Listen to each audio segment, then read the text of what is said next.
मेरो good morning, शुभ बिहानी, शुभ दिन रहोस् सम्पूर्ण साथीहरूको। मेरो कोठीबारीको सब्जी चाहिँ यस्तो हुँदैछ है। बोडीहरू फल्दैछ, पोथरे बोडी, तुने बोडी फल्दैछ, हेर्नु होला है त। यस्तो यस्तो हुँदैछ कोठीबारी। किरा पनि हल्का लागेको छ, किराको दबाई हालेको छुइनँ, अर्ग्यानिक खाना भनेर। यो अर्ग्यानिक गाईको मलमा फलेको जिनिसहरू हेर्नु होला है त। तुने बोडी पनि छ, करेला पनि छ। त्यस पछाडि तुने बोडी पनि लागिरहेको छ।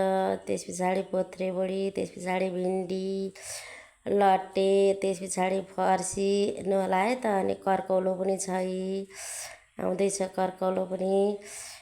लट्टे भिन्डी पनि छ है साथीहरू। यस्तो यस्तो छ मेरो कोठेबारीमा चाहिँ सब्जी। हजुरकोमा कस्तो छ?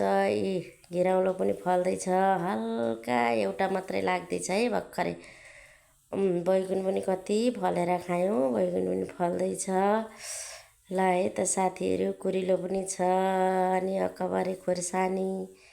ल है त यस्तै यस्तै छ मेरो कोठेबारीमा सब्जी आजभोलि।